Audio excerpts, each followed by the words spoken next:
Salut à tous. Aujourd'hui, je vais tester pour vous une arme très mythique. Euh, une arme qui n'a pas besoin de faire ses preuves, hein, surtout par son histoire. Et je pense que là, vous allez être super ravis parce que c'est une arme qui est quand même assez rare. Ou même, je pourrais dire, je pense, très rare parce que je pratique quand même beaucoup. Et sur les pas de tir, on n'en voit vraiment pas beaucoup.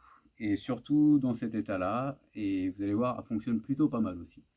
Donc je vais vous la faire voir. Alors avant tout, sachez que l'arme a été vérifiée. Je vais vous la faire voir dans le holster pour vous donner une petite intrigue quand même avant. Et après, je vais vous dire un petit peu ce que c'est. Donc là, vous voyez le holster. Ok. Pour ceux qui connaissent, je pense que tout de suite, ils ont compris de quoi on parlait. Bon, après, il y a le titre sur la vidéo aussi, donc à mon avis, c'est pas trop une surprise pour tout le monde, mais bon. Voilà. Voilà la bête. Un superbe Colt 1911. Toute pièce d'origine, de fabrication 1918, de marque Colt. D'accord? Donc pas Itaka ou autre. Celui-ci, c'est vraiment un vrai. Vous voyez la magnifique, le magnifique pistolet. Ce n'est pas un revolver, c'est un pistolet. Magnifique pistolet. Vous voyez. Je trouve quand même qu'il est dans un état plutôt super propre. Avec le nez magnifique. La visée que tout le monde connaît bien. Enfin, ceux qui s'intéressent un petit peu au Colt 1911 surtout. Je vais vous faire voir la détente. Bah, la détente, pour l'époque, elle est quand même très très dure, ce qui est un peu logique. Mais elle est franche, vous allez voir. Regardez, comme je fais d'habitude, là le chien est armé, je mets le doigt sur les détentes, et là je me mets en appui. Vous allez voir tout doucement, je suis en appui, et là à un moment, top, voilà. Donc vous voyez, la détente qui est quand même assez franche, et je suis pressé de l'essayer. Enfin, je l'ai déjà essayé une fois dernière, mais là, ça faisait un petit moment que je voulais le réessayer, surtout pour vous faire voir un petit peu. Euh, je sais que ça marche plutôt bien, c'est sympa. Et donc voilà. Mais écoutez, 5 tirs en précision, c'est parti. Faites-vous plaisir autant que moi, ou essayez en tout cas.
Ce qui s'appelle se prendre l'étui sur la tête.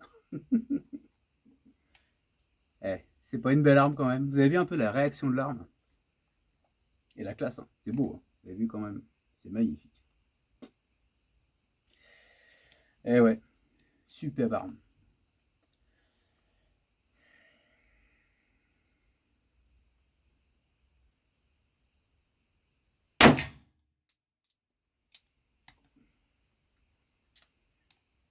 Ça bouge un peu, mais ça va. Bon, après, comme je dis à chaque fois, j'utilise de la cartouche manufacturée. Rechargée, pardon.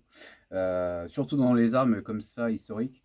J'y fais quand même bien attention, donc je préfère utiliser toujours des munitions rechargées. Au moins comme ça, on est sûr.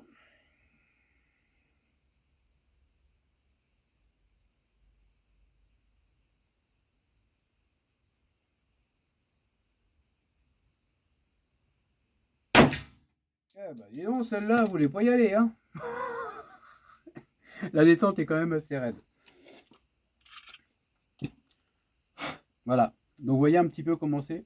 C'est beau, hein. C'est magnifique, hein.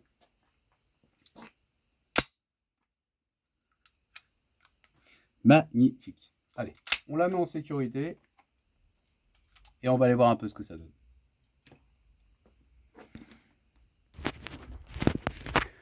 Bon, on va aller voir un peu ce que ça donne.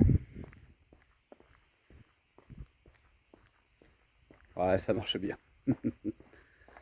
Bon, elle est pas... Ouais, regardez. Alors, ça marche plutôt pas mal. Ouais, c'est plutôt pas mal du tout même. Un bon petit groupement là, vous voyez là. Bon, il y en a une qui m'a échappé un peu là. Bon, après le guidon, la ligne de mire est pas évidente, c'est pas super fin. Enfin, c'est justement, si, c'est très très fin. Et pour réussir à être bien précis, c'est pas évident. Mais bon, ça va, ça marche plutôt pas mal. Donc voilà, c'était le Colt 45. Là, je vais passer sur la deuxième vidéo sur la vitesse, comme je fais d'habitude. D'ailleurs, je vais changer les cibles de place. Et on va après les gongs dans la foulée. Et puis vous allez voir un petit peu ce que ça va donner. Voilà, donc à tout de suite sur la deuxième vidéo pour la suite du Colt 45 de 1918. Allez, à tout de suite.